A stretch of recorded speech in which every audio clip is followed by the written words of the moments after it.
They spoke French at dinner, thinking I couldn't understand. My wife, her mother, laughing at my pathetic career and boring bedroom performance. Too bad for them. I've been fluent since college, and tonight I'm going to answer in perfect French, right before I burn their entire world to the ground.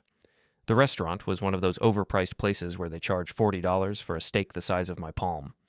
Candlelight flickered across white tablecloths while a pianist played something classical in the corner. I sat across from my wife Jennifer and her mother Patricia, watching them sip their wine like they were royalty. Jennifer looked beautiful tonight. Dark hair pulled back, green eyes bright with something I couldn't quite place. After 5 years of marriage, I should have recognized that look. Should have known what it meant. Le pauvre garçon ne comprend rien, Patricia said, her lips curving into a smile. The poor boy understands nothing. Jennifer laughed, covering her mouth with her napkin. Je sais, maman. C'est tellement facile. I know, Mom. It's so easy. I kept my face neutral, cutting into my steak. Let them talk. Let them think I was just another clueless American who couldn't tell French from German. Son travail est tellement ennuyeux, Jennifer continued. His work is so boring. Il parle toujours de ses clients et de ses dossiers, comme si quelqu'un s'en souciait. He always talks about his clients and his files, like anyone cares. Patricia leaned forward, lowering her voice, but not enough. Et au lit? And in bed? Before we dive deeper into this story, I have one small request. Please subscribe, drop a like, comment, and hit that hype button to boost this channel so more people can discover these incredible Reddit stories. 3 minutes, peut-être 4 si j'ai de la chance. Jennifer's eyes sparkled with cruelty. 3 minutes, maybe 4 if I'm lucky. They both laughed. Quiet, controlled laughter that wouldn't disturb the other diners. The kind of laughter that cuts deeper than screaming. I took a sip of water. My hand didn't shake.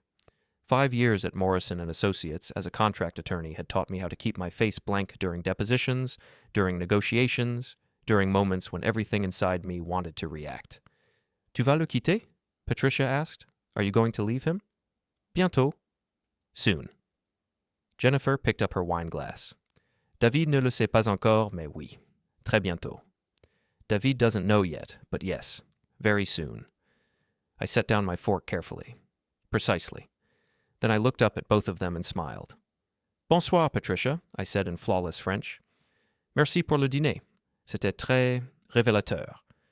Good evening, Patricia. Thank you for dinner. It was very revealing.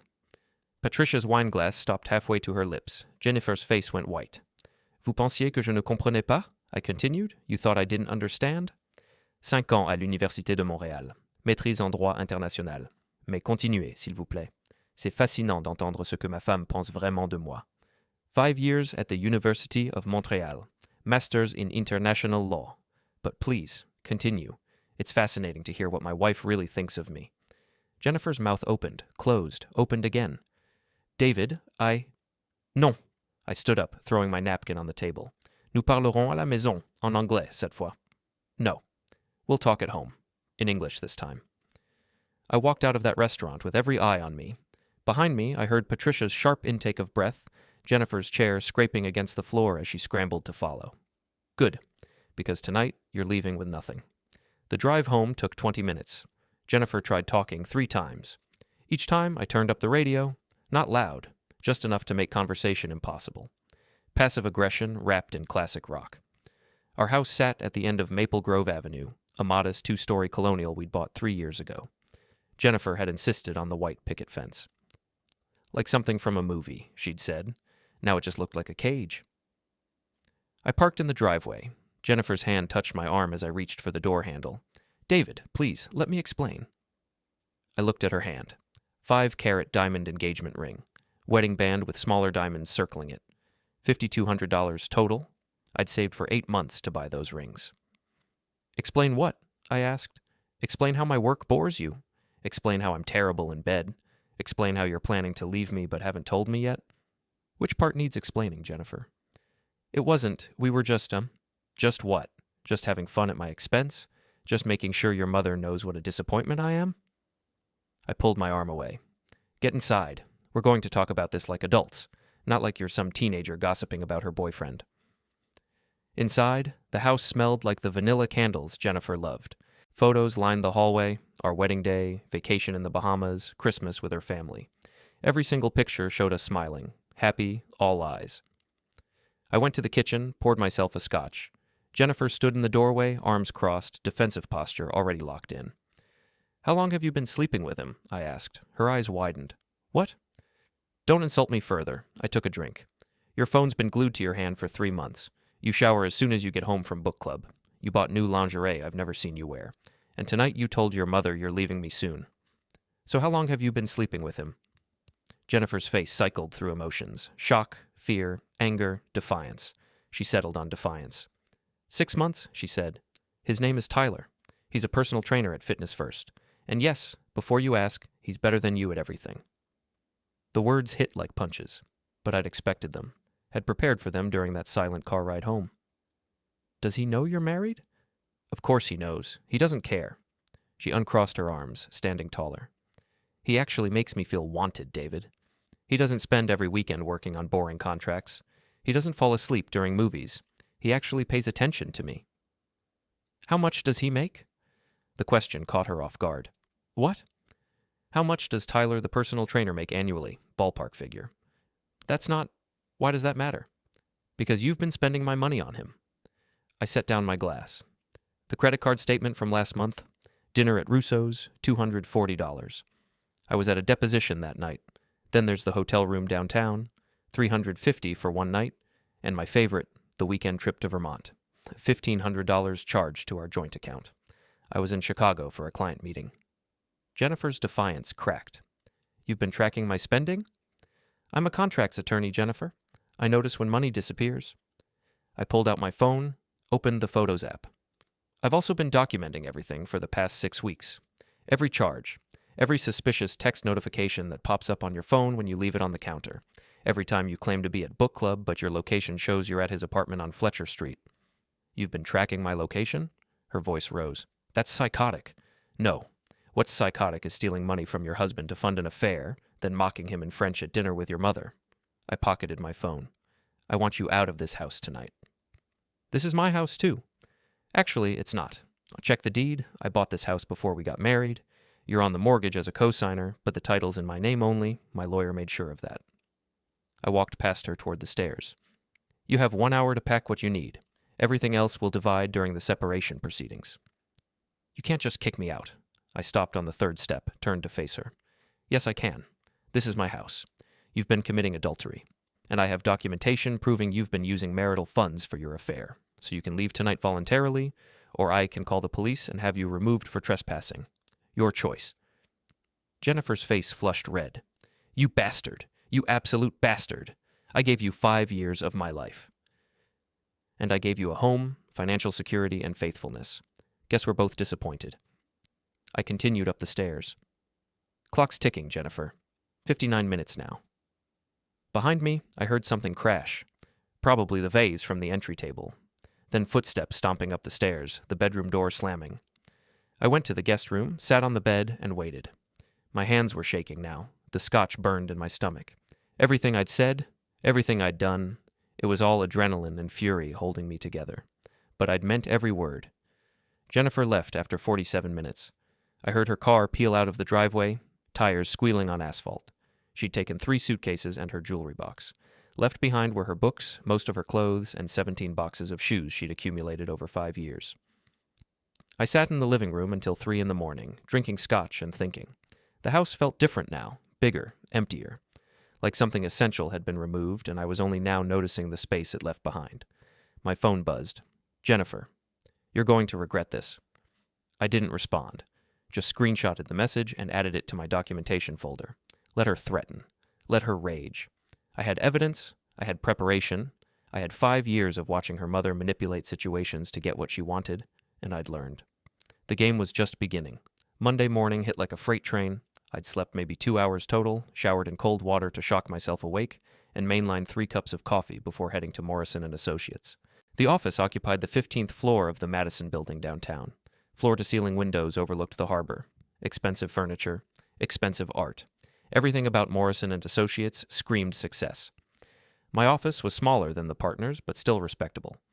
Desk, computer, filing cabinets, diplomas on the wall proving I'd gone to good schools and passed the bar on my first try. Rachel, my paralegal, knocked on the open door at 8:30. Rough weekend? You could say that. I gestured to the chair across from my desk. I need you to do something for me. Quietly. Rachel had worked with me for 3 years. Smart, efficient, and most importantly, discreet. She sat down, pulling out her notepad. I need a recommendation for a divorce attorney, I said. Someone aggressive but ethical. Someone who won't take any garbage from the other side. Her eyebrows rose. I'm sorry.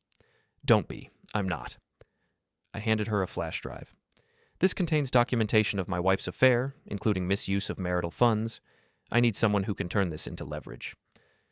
Rachel took the drive, her expression neutral. Professional. I know someone. Catherine Hartley. She's with Brightman and Cole, specializes in high-conflict separations, doesn't lose often. Set up a meeting for this week. Sooner if possible. Will do. She stood, then paused. For what it's worth, David, you deserve better than whatever happened. After she left, I tried to focus on work. Contract review for a client's merger. Boring, technical, exactly the kind of thing Jennifer had mocked at dinner, but it paid well. Paid for the house, the cars, the lifestyle she'd enjoyed while sleeping with Tyler. My phone rang at 10:15. Unknown number. Hello? Is this David? Male voice, young, confident. Who's asking? Tyler, Jennifer's boyfriend. We need to talk.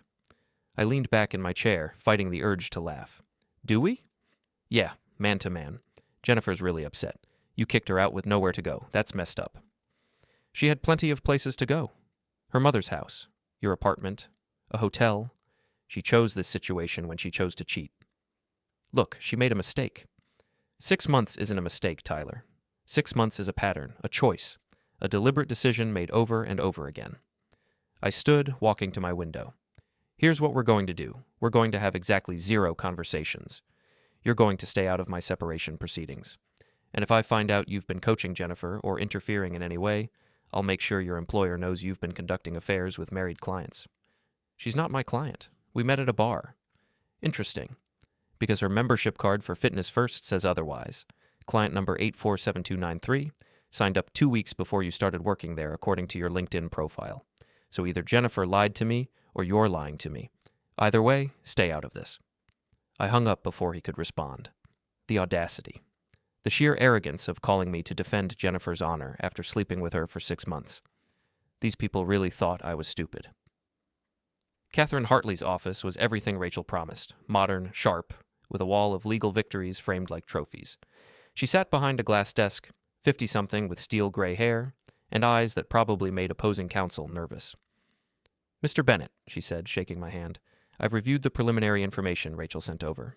You've built quite a comprehensive file. I'm a contracts attorney. Documentation is what I do. Good. That makes my job easier. She opened her laptop, pulling up a document. Here's what we're looking at. You have grounds for fault divorce based on adultery. The evidence is solid.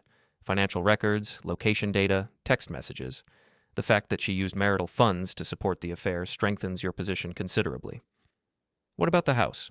The house is yours. Premarital property, title in your name only. She has no legal claim to it. Catherine scrolled through her notes. However, she may argue for spousal support depending on income disparity and length of marriage. She works as a marketing coordinator for Brennan Industries, pulls in $48,000 a year. I make $95. 5-year marriage.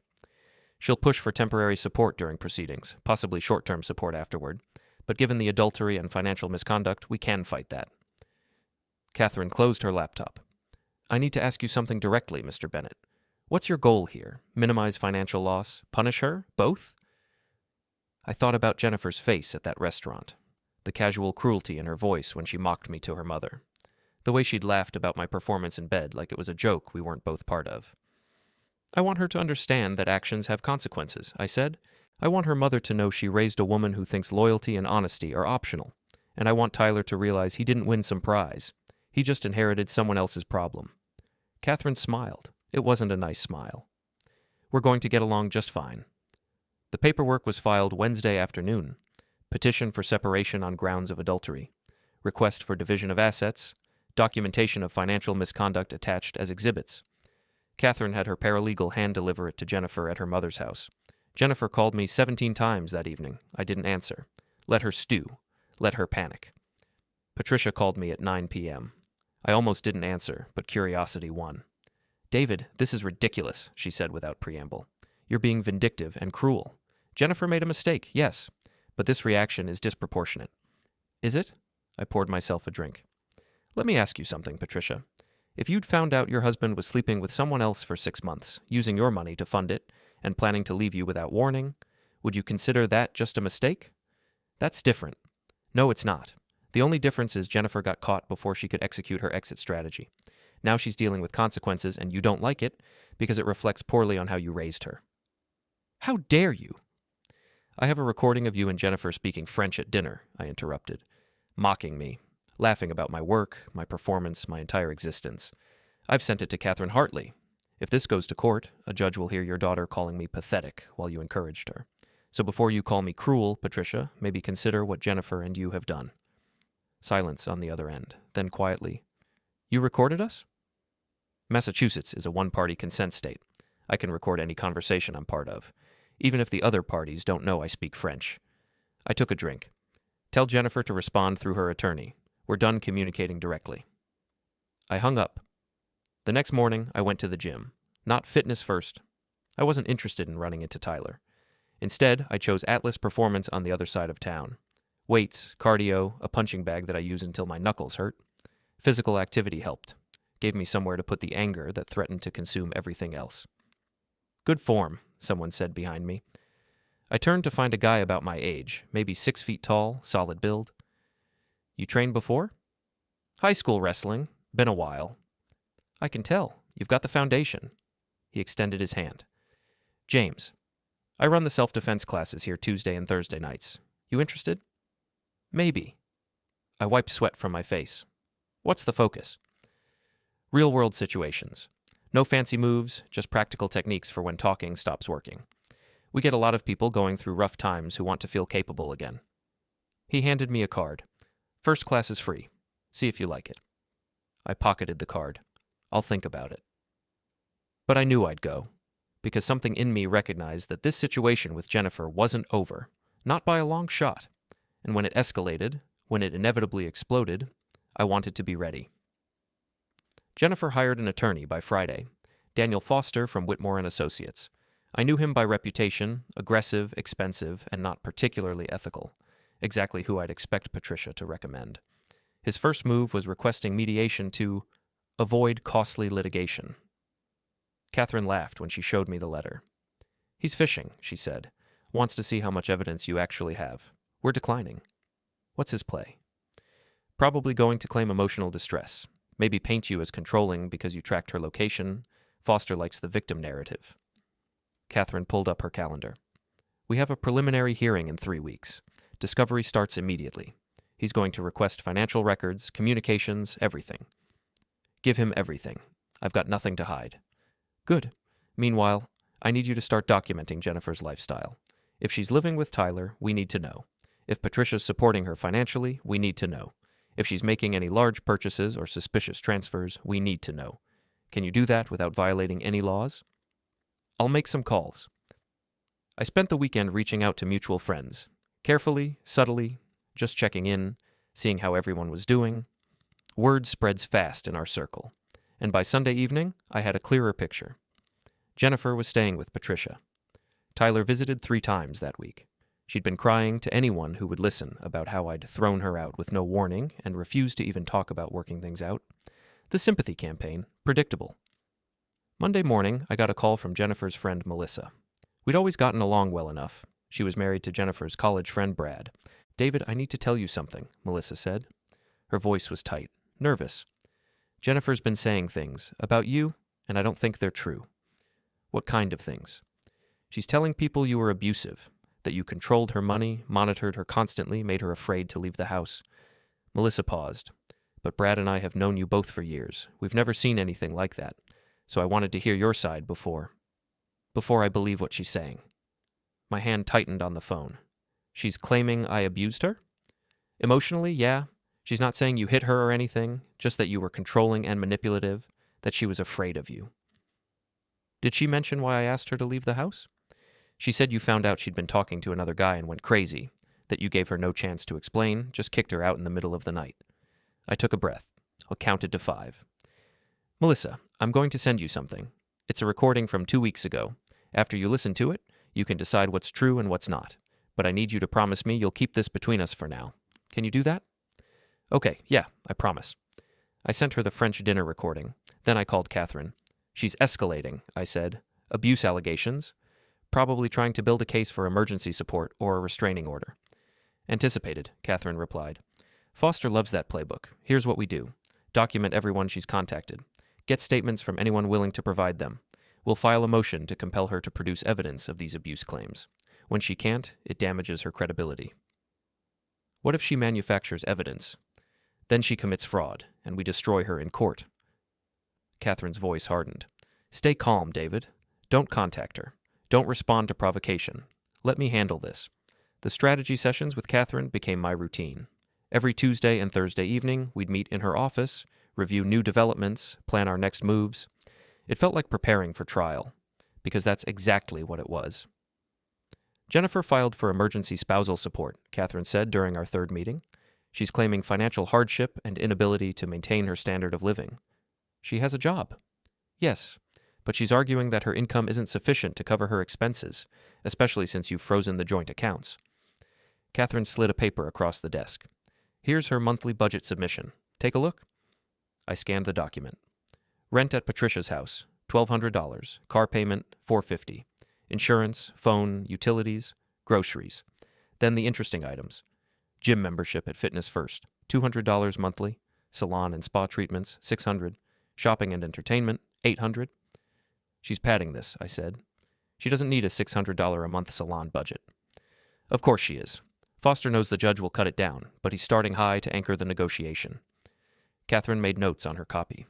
We're going to counter with a detailed breakdown of actual necessary expenses versus lifestyle choices. We'll also point out that she's living rent-free with her mother, so that $1,200 is fictional. When's the hearing? Next Friday, 2 p.m. Judge Morrison presiding. Catherine looked up. I need you buttoned up for this, David. Suit, tie, clean-shaven, respectful. Jennifer will be there with Patricia and probably Tyler. They'll try to provoke a reaction. Don't give them one. I nodded. What about my evidence of the affair? We'll introduce it if necessary, but I want to save the nuclear option for later. Right now, we focus on demonstrating that her financial claims are exaggerated and that she has means to support herself. Catherine closed her folder. How are you doing? Personally? The question caught me off guard. Fine. David, I'm angry. I'm exhausted. I go to work. I meet with you. I go to the gym. I go home. That's my life right now. I leaned back. But I'm managing. Good. Keep managing. Because this is about to get worse before it gets better. She wasn't wrong. The self-defense class at Atlas Performance turned out to be exactly what I needed. James ran a tight session. Practical techniques for escapes, blocks, strikes. Nothing fancy. Just effective. Most fights end in 30 seconds or less, James explained during my third class. Your goal isn't to win, it's to create space, escape, and get help. But if escape isn't possible, you need to be able to protect yourself. We practiced scenarios. Someone grabs your shirt. Someone pushes you. Someone throws a punch. Over and over until the movements became automatic. Good, James said after I successfully deflected a practice attack. You're thinking too much, but your instincts are solid. Keep coming twice a week, and in a month you'll be dangerous. After class, I stayed to use the heavy bag. 30 minutes of combinations until my shoulders burned and my breathing came in gasps. My phone buzzed. Melissa, Brad and I want to meet with you. Can you do coffee tomorrow? Sure. Where and when? Java Junction. 10 a.m. Java Junction was a local coffee shop known for decent espresso and quiet corners. I arrived 10 minutes early, ordered a black coffee, and waited. Melissa and Brad showed up at exactly 10. Melissa looked uncomfortable. Brad looked angry. Thanks for meeting, Brad said, sitting down. We heard that recording you sent Melissa. And Jennifer's a liar, Melissa said bluntly. I knew something was off about her story, but hearing her and Patricia mock you like that, it's disgusting, David. I'm so sorry. Brad nodded. We talked to some other people, too. Turns out Jennifer's been telling different versions of events to different people, trying to control the narrative. But the more we compared notes, the less her story held up. She's claiming abuse? To some people, yeah. Emotional manipulation, financial control, isolation, classic stuff. Brad took a drink of his coffee. But we've been to your house dozens of times over the years. We've never seen anything remotely like that. You guys seemed happy. We were good at pretending. Melissa reached across the table, touching my hand briefly. What do you need from us? The question hit harder than expected. For 2 weeks, I'd been operating in isolation, preparing, strategizing, defending myself. Having someone offer help felt foreign.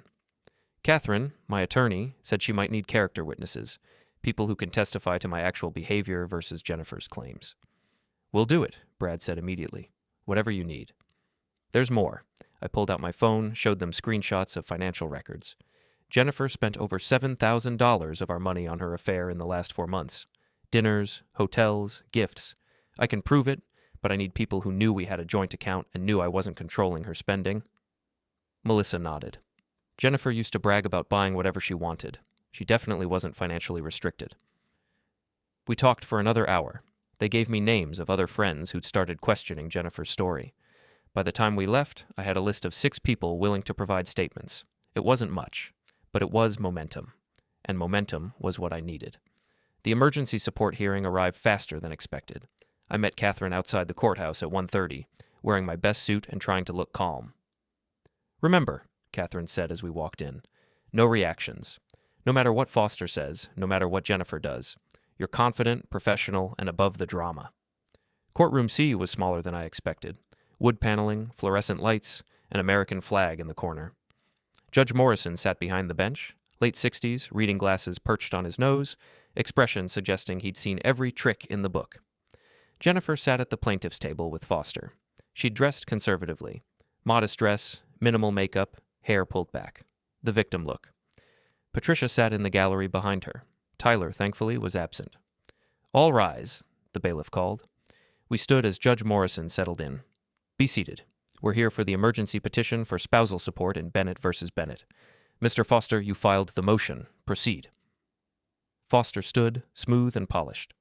Your Honor, my client finds herself in desperate financial circumstances through no fault of her own. Mr. Bennett abruptly terminated their marriage, removed her from their shared home, and cut off all financial support with 0 warning. She's been forced to seek shelter with her elderly mother and has no means to maintain even basic living expenses.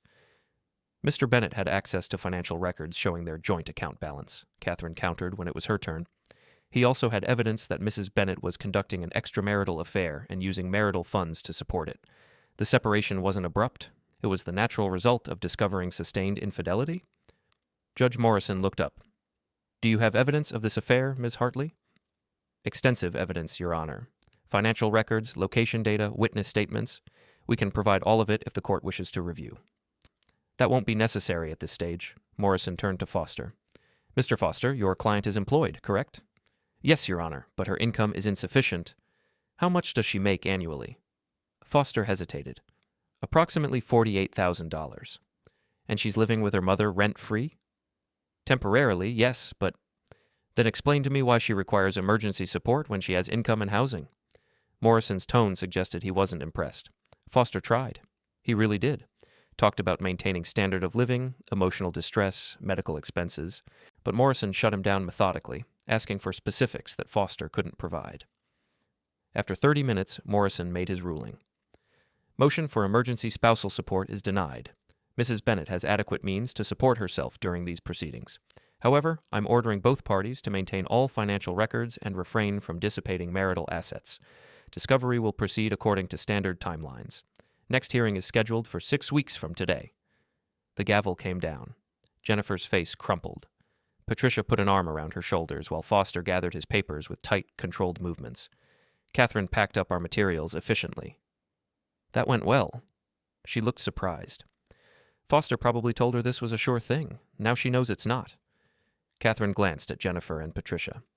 Expect them to regroup and come back harder. This was just round 1. Outside the courthouse, I breathed fresh air and felt something close to satisfaction. Not victory. This was too early for victory. But progress. Measurable, tangible progress. My phone buzzed. Unknown number. Hello? You think you're so smart? Tyler's voice, angry now. You think you've won something. I think you should stop calling me. Jennifer's falling apart because of you. She's crying every night. Can't sleep, can't eat, all because you're being a vindictive piece of...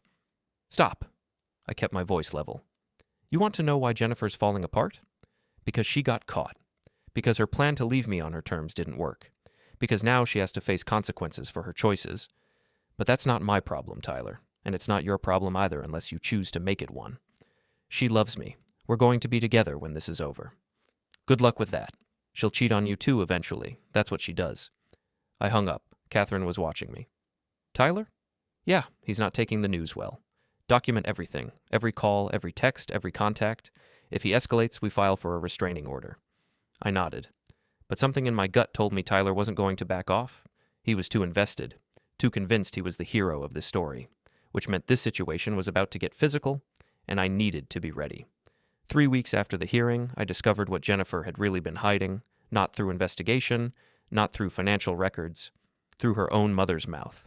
I'd gone to the grocery store after work, just a routine trip for essentials. I was in the cereal aisle when I heard Patricia's voice 2 aisles over, talking to someone on her phone. She can't tell him about the business, Patricia said. If he finds out she was planning to use his contacts for her startup, the judge will crucify her. I froze, pretending to study nutritional information on a box of granola. No, she told me 6 months ago. She met with 3 of his biggest clients, pitched them on leaving his firm and using her marketing consultancy instead. Patricia's voice grew sharp. Tyler helped her write the business plan. They were going to launch it together after the separation, using David's client list as their foundation. My hands tightened on the cart handle. Obviously they can't now. David would sue them into oblivion for client poaching. But if he doesn't know, we don't tell him. Let him think it was just about Tyler. A pause. Yes, I know it's risky. But what choice do we have? She moved away, her voice fading. I stood there for a full minute, processing what I'd just heard. Jennifer hadn't just been cheating, she'd been planning corporate espionage. She'd been cultivating an exit strategy that involved stealing my professional relationships and using them to launch a competing business with her lover. 6 months. She'd been planning this for 6 months while sleeping in my bed, eating meals I paid for, pretending we had a future together. I left my cart in the aisle and walked out to my car, called Catherine immediately. We need to meet, tonight. I just learned something significant. Catherine's office at 8 p.m. She'd ordered Chinese food and had legal pads spread across her desk. Tell me everything, she said, word for word. I recounted the conversation, Patricia's voice, the details about the startup, the timeline, the involvement of Tyler, the plan to use my client contacts. Catherine took notes, her expression darkening. This changes everything.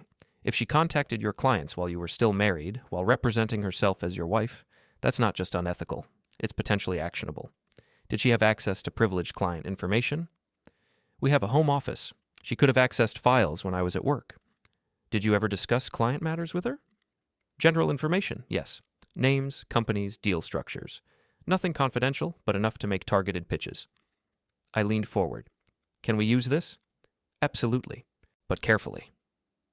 Catherine pulled up a document on her computer.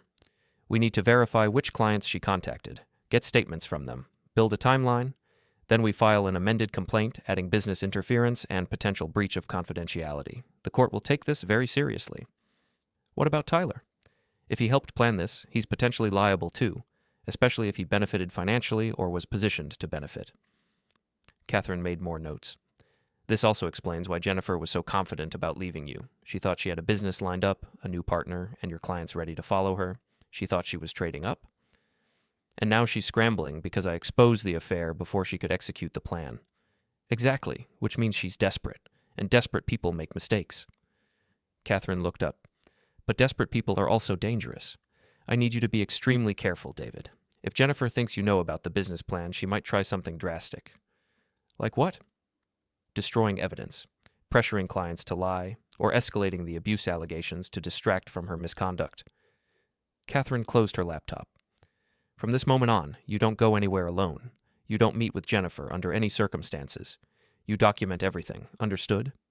Understood. But even as I agreed, I knew the situation was spiraling. Jennifer wasn't going to go quietly. Tyler wasn't going to back off. Patricia was going to defend her daughter with everything she had. The war had officially begun. Monday morning, I started making calls, discreet inquiries to clients I'd worked with over the past year. Had anyone been approached by Jennifer? Had anyone received pitches for marketing services? 3 hours and 7 calls later, I had my answer. Yeah, Someone reached out, said Marcus from Brennan Industries. Woman named Jennifer said she was launching a boutique marketing firm and wanted to discuss our social media strategy. I didn't connect her to you until now. When was this? 4 months ago, maybe? I didn't respond. We're happy with our current marketing team. Did she mention me specifically? She said she had insider knowledge of our business needs through close professional connections. I figured she meant someone at the company, not your wife. I thanked him and hung up, made 6 more calls. By the end of the day, I had statements from 4 clients Jennifer had contacted. Each pitch had mentioned insider knowledge. Each had occurred during our marriage. Each had positioned her new consultancy as better equipped to handle their needs than traditional firms. Translation: better than my firm. Catherine reviewed the statements with barely contained excitement. This is concrete evidence of business interference. We're filing the amended complaint tomorrow. Foster's going to lose his mind. Good. That night, I couldn't sleep. Kept replaying everything: the French dinner, the affair, the business plan, Jennifer's face when the judge denied her support request, Patricia's voice in the grocery store. At 2 a.m., I gave up on sleep and went to the garage. I'd been storing boxes of old files there, documents I'd meant to shred but never got around to. On a hunch, I started going through them. In a box marked 2023 tax documents, I found a folder Jennifer had created. Inside, printed emails between her and Tyler discussing client targeting strategies, draft business plans, incorporation paperwork for Apex Marketing Solutions, and a spreadsheet listing my clients with notes on their company sizes and potential contract values. She'd kept everything, documented her own misconduct in writing, and left it in my house. I photographed every page, sent them to Catherine with a timestamp. Then I sealed the originals in a manila envelope and drove to a 24-hour copy center, where I made certified copies and had them notarized by a night clerk who looked half asleep but did the job. By sunrise, I had an airtight case. Jennifer had committed business interference. Tyler had been complicit. Patricia had known and helped conceal it. And I had proof of all of it. Now I just had to survive what came next. The explosion happened on Thursday afternoon. I was at Atlas Performance, halfway through James's self-defense class, when Tyler walked in. "That him?" James asked quietly. "Yeah."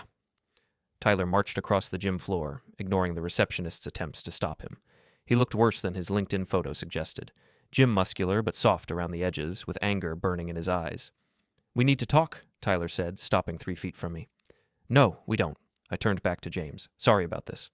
"Outside, now." Tyler grabbed my shoulder. James moved faster than I expected.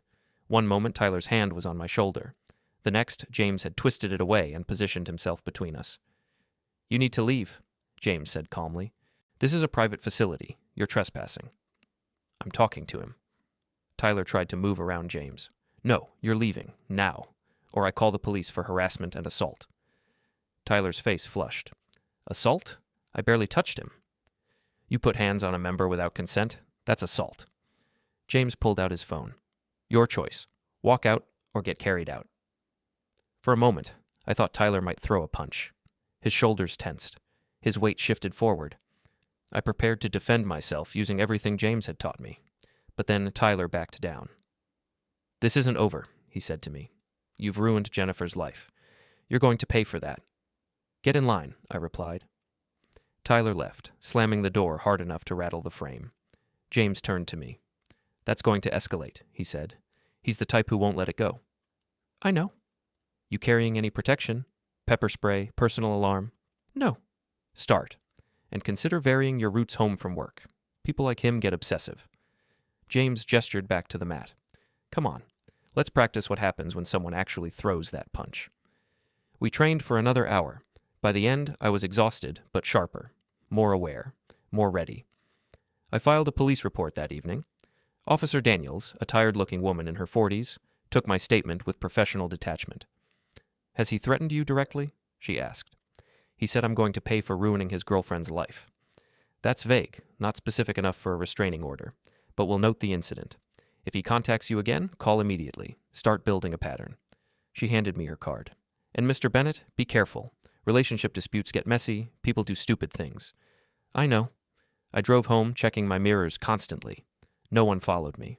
But that didn't mean I was safe. It just meant Tyler was being patient.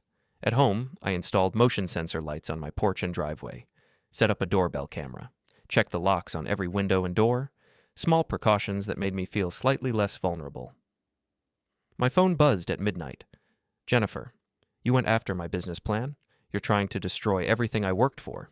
You worked for it by stealing my client information and planning to poach them. That's not building a business, that's theft. I hate you. The feeling's mutual. Tell Tyler to stay away from me or I press charges for harassment. Tyler loves me. He's protecting me from you. I didn't respond, just added the conversation to my growing evidence file and tried to sleep. Tomorrow, Catherine filed the amended complaint. Tomorrow, Jennifer's world collapsed further. Tomorrow, the war intensified. I was ready. The amended complaint hit like a bomb. Foster called Catherine at 9 a.m. Friday, voice tight with barely controlled fury. What the hell is this? Catherine put him on speaker. It's an amended complaint reflecting newly discovered misconduct. Business interference, misuse of privileged information, fraud, all documented with evidence. You can't prove. We have statements from 4 clients your client contacted. We have documents showing she planned to use Mr. Bennett's professional relationships for her competing business. We have emails between her and her accomplice discussing strategy. Catherine's voice stayed level, professional. We can prove all of it, Daniel, which means you have 2 options. Negotiate a settlement that acknowledges her misconduct, or watch us parade this evidence in front of a judge. Silence on the other end. Then, I need to talk to my client.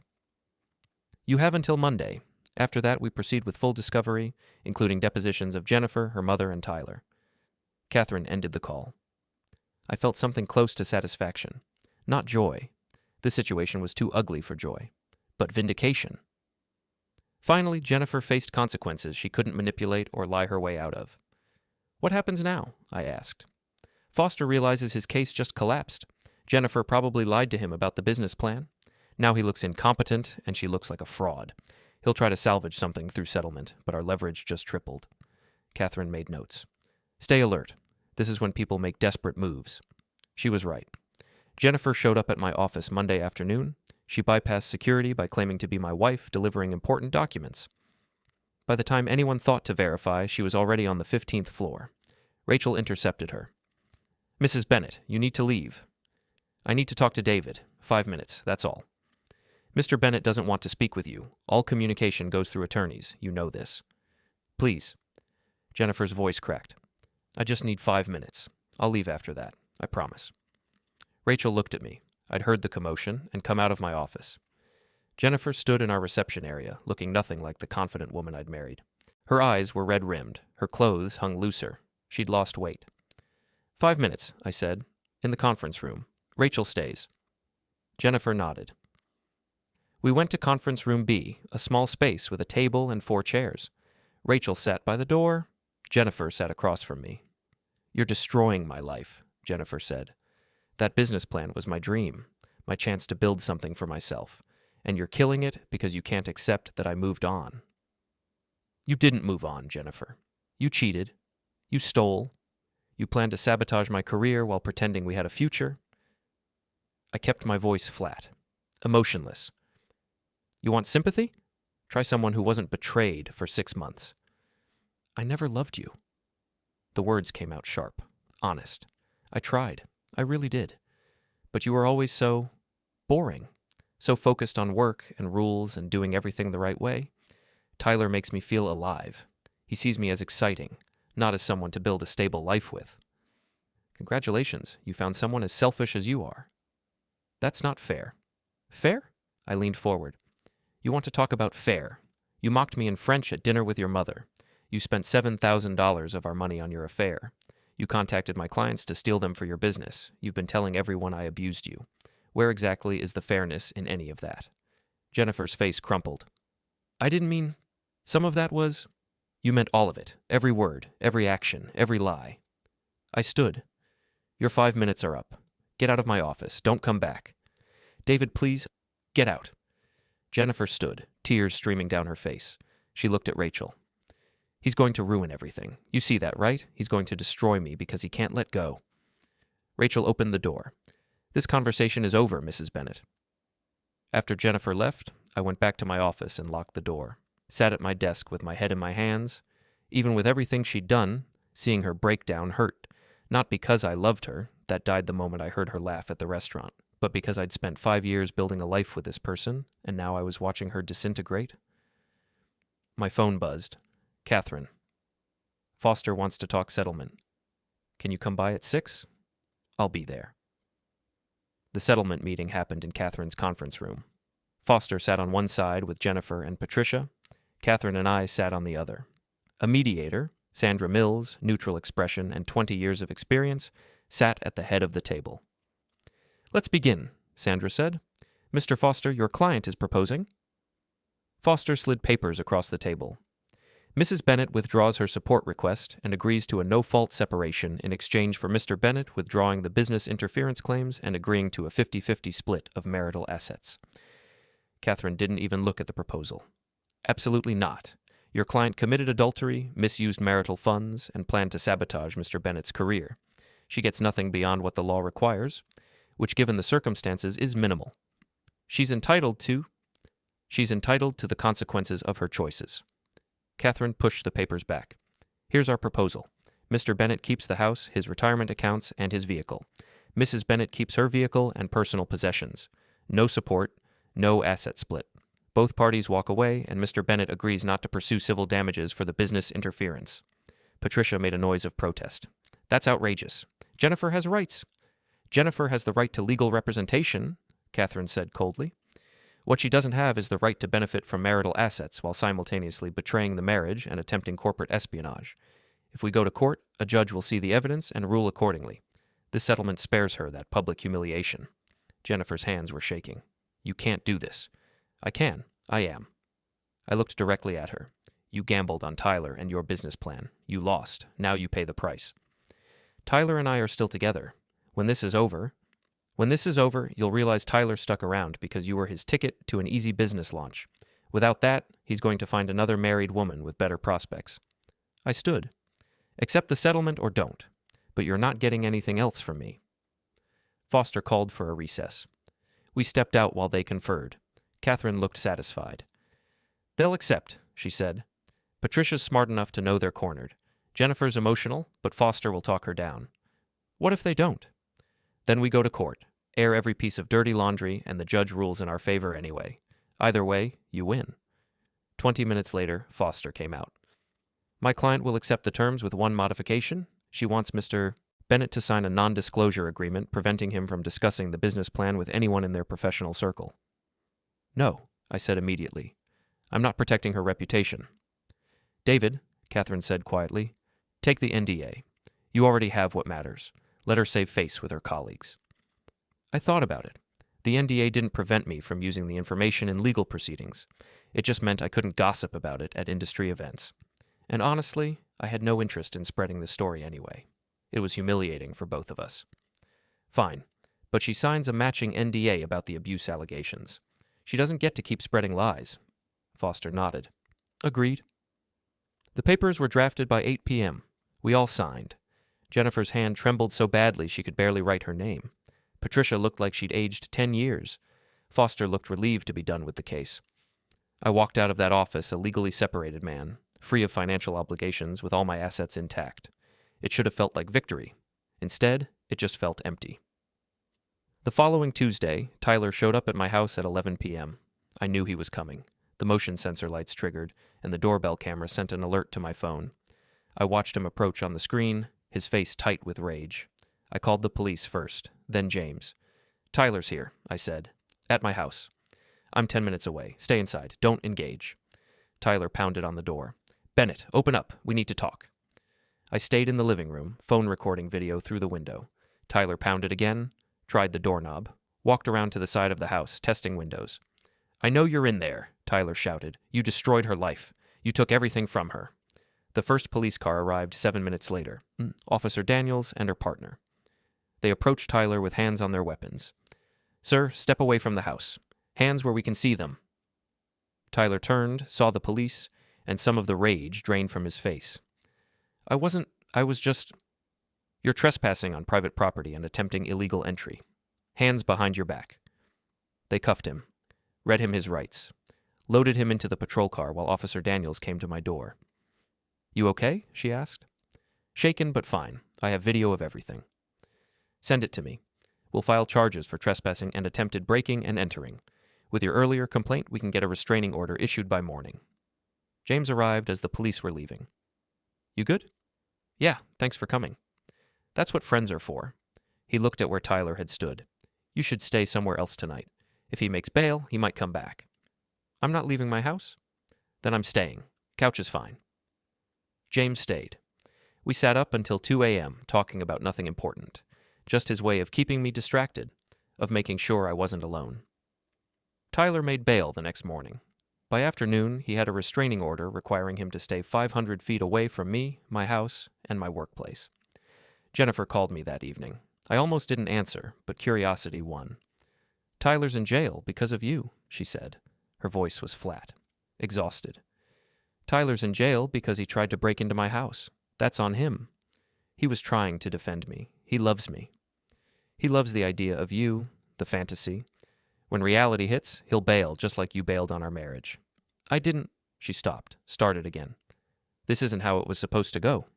"No, you were supposed to execute your exit strategy, take half my assets, steal my clients, and ride off into the sunset with Tyler.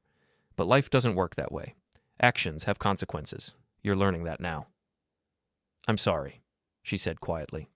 "For what it's worth, I'm sorry." "It's worth nothing, but I appreciate the sentiment." I hung up. That was the last time Jennifer and I spoke directly. The final court date arrived 6 weeks later. Judge Morrison presiding, final divorce decree to be entered. Catherine and I arrived early. Foster, Jennifer, and Patricia arrived 5 minutes before the hearing. Jennifer looked different, smaller somehow, less vibrant. Patricia kept a protective hand on her arm like Jennifer might bolt at any moment. All rise. Judge Morrison reviewed the settlement agreement, the separation papers, the financial disclosures, everything neat, organized, legally sound. This court finds the settlement agreement acceptable and in accordance with Massachusetts law. The marriage between David Bennett and Jennifer Bennett is hereby dissolved. All terms outlined in the agreement are hereby enforceable. Morrison signed the decree. "Mr. Bennett, Ms. Bennett, you're no longer married. This court is adjourned." The gavel came down. It was over. Foster and Patricia ushered Jennifer out quickly. She didn't look at me, didn't say anything, just left like a ghost fading into daylight. Catherine shook my hand. "Congratulations. You're officially free. Thank you for everything. What are you going to do now?" "Take a vacation. Maybe go back to Montreal for a few weeks. Clear my head?" I gathered my papers. "Start over." Outside the courthouse, the afternoon sun felt too bright. I stood on the steps, looking at the city spread out below, and felt something shift inside me. The anger was still there. The betrayal still stung. But underneath it all was relief. I'd survived. I'd protected myself. I'd held my ground and refused to be destroyed by someone else's cruelty. My phone buzzed. "Melissa." "How'd it go?" "It's done. I'm officially single. We're taking you out Friday. No arguments." I smiled for the first time in months, real and genuine. Friday night, Melissa and Brad took me to a bar in the warehouse district. Live music, good drinks, relaxed atmosphere. We found a booth in the back and ordered a round. "To freedom," Brad said, raising his glass. "To consequences," I added. We drank, talked about everything except Jennifer. Melissa updated me on her job. Brad talked about plans to renovate their house, normal conversation between friends, no drama, no betrayal, just life continuing forward. At 10 p.m., my phone rang. Unknown number. I almost didn't answer, but some instinct made me pick up. "David, it's Patricia." I stepped outside where I could hear better. "What do you want?" "Jennifer's in the hospital. Panic attack. Tyler left her 2 days ago. She's not doing well." "And you're calling me because?" "Because despite everything, you were married for 5 years. I thought you'd want to know." I leaned against the brick wall, processing. Part of me wanted to feel satisfaction. Jennifer had lost Tyler, lost her business dreams, lost everything she'd gambled on. Karma had arrived with perfect precision. But another part of me, smaller, quieter, just felt tired. "Is she going to be okay?" "Physically, yes. Emotionally?" Patricia's voice caught. "I don't know. She keeps saying she destroyed everything. That she deserves this. She does deserve consequences for what she did, but not breakdown, not hospital." I took a breath. "Tell her to get therapy. Real therapy, not just crisis intervention. Tell her to take responsibility for her choices and learn from them. Tell her I hope she finds whatever she was looking for." That's more generous than she deserves. Maybe, but I'm not doing it for her. I'm doing it so I can move on without carrying this anger forever. I watch people walk past on the street. We're done, Patricia. Tell Jennifer I wish her no harm, but I also never want to hear from her again. Understood. Patricia paused. For what it's worth, I'm sorry. I encouraged her worst impulses. I thought you were, I don't know, too ordinary for her. I was wrong. You were, but that's for you and Jennifer to work out, not me.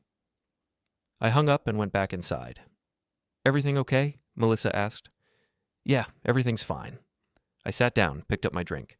Let's talk about something else. Tell me about this renovation plan. We stayed until midnight.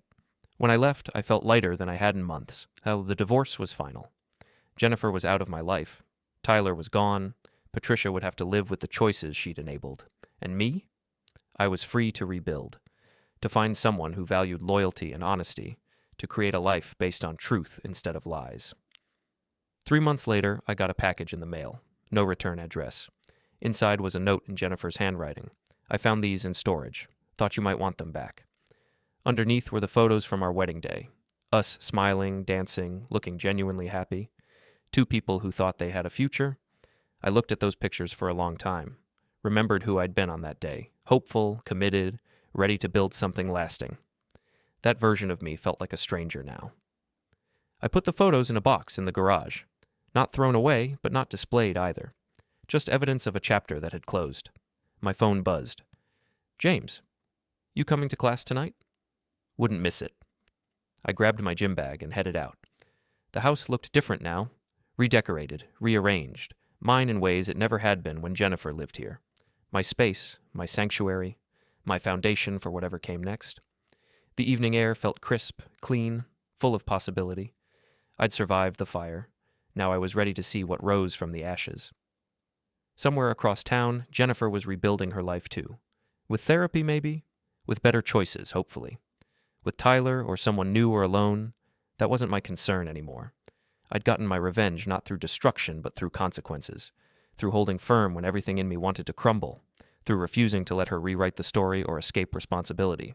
The French dinner where this all began felt like years ago. Patricia's shocked face when I responded in perfect French. Jennifer's panic when she realized I understood every cruel word. Good, I'd told them that night, because tonight you're leaving with nothing. And I'd been right. They left with nothing. I left with everything that mattered, my integrity, my career, my future, and the knowledge that I could survive betrayal and come out stronger. At Atlas Performance, James was setting up for the advanced class. Ready to work? Always. We trained hard, pushed limits, built strength, and when I left 2 hours later, exhausted and satisfied, I drove home to a house that was finally, completely, irrevocably mine. The war was over. I'd won. Not through violence or revenge, but through patience, preparation, and refusing to let someone else's cruelty define who I was. Jennifer wanted excitement. She got chaos. Tyler wanted an easy path. He got consequences. Patricia wanted control. She got humiliation. And me, I got freedom. Sometimes that's the best revenge of all.